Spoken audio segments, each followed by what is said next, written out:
नमस्कार नूर भाई, नमस्कार। नमस्कार नमस्कार गजेंद्र। हाँ झोरा और लेके सवेरे केने चल देला? जाई तनी बाजार लागल है नु तरकारी किने के बात तनी।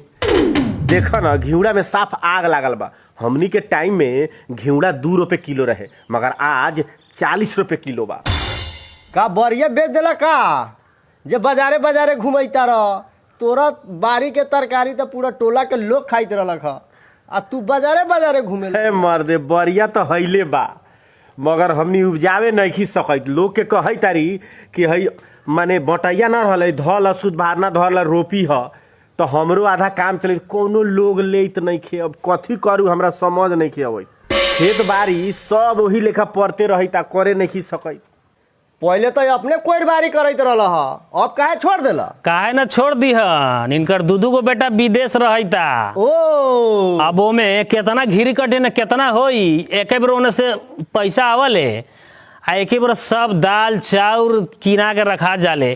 पहले खाई रहल न सोना मछली के भात, अब नीमन लगत होई। खाली बासमती किनत हुए ना उ पॉकेट वाला चाउर किन किन के बाजार हाफ से। बॉयल। हाँ ओहो ठीक है बात बा, अपने लोगन तो समझते बाड़ी। सारा खेत हुंडा बटैया लगा दिल बाड़ी बाकी साकी।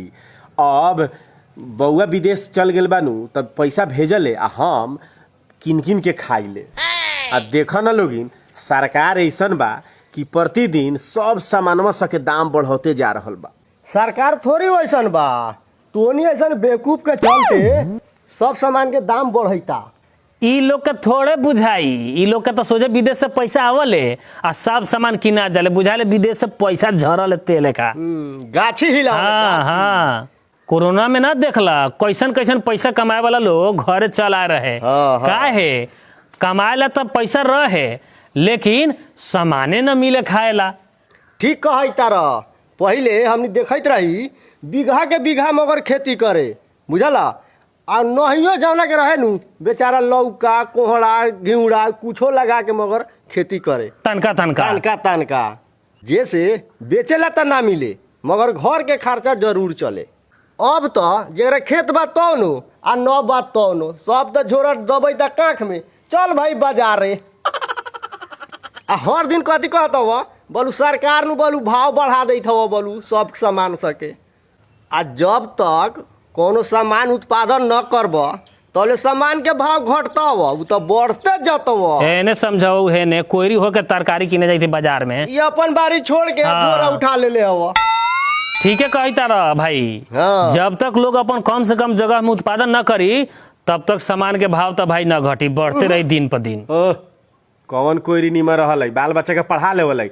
आ पहले खेती पाती करते रहल है नु, बाल बच्चा पढ़ लेवल है तो खेतिया पतिया छोड़ दे, दूसरा के हुंडा दे तो का बाल बच्चा तो खेतिए न करता तरकारी सब्जी न उपजता तो कोईरी कथी के।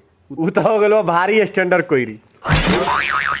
लड़का सबके पढ़ाए ला खेती पाती भुला जाइले। लेकिन एगो बात कहू, कुछो हो गेल माने अपने लोगन के जौन बात सुन के नु हमर दिमाग खुलैता। हमर बेटा इतना मेहनत करके विदेश से पैसा पेठौत रहे, ओकरे सब हम किन किन के खाइत रही। तो हमरा बुझाए जब विदेश से पैसा होते बा तो हम काहे ला कमाए जाऊ। पैसा होते बा किन किन के खाएम, खेत बाड़ी वैसा ही रहो। लेकिन भाई लोग हमरा से जितना खेती होनी हमहू करम, काहे तो समय अनुसार चले के पड़ल। आज पैसवा हवा तो मैंने बैठ के खाई तरह, आ बिहान ओरिया जतो तब। आ पैसवा ओरिया जतवा के बात न कर, पैसवा तो ओरिया जतवा तो अगर सारा लोग हमरे ऐसन हो जाई खेतिया न कर हाँ। तो रुपयावा खैबो वे नु। अब गेल वो लाइन पर। हाँ, हम हो घिउड़ा के झाड़ रोपले बाड़ी, लेकिन ओमे लौका फरते नहीं खे।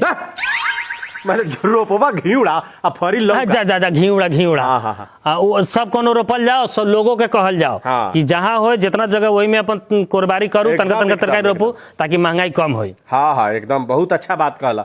हमू चले तारी अब खेतवा के जोतवाए हाँ। आ सब में हाँ। तरकारी मरकारी ऑर्गेनिक हाँ हाँ हाँ, भाई हम तो रोपबो लहसुन बड़ा 240 रुपए किलो हो गेल। ठीक है सब कोनो अपन अपन जथी बुझाए उ रोपे के पड़ल, उतना तो कम से कम महंगाई दूर होई नु। हाँ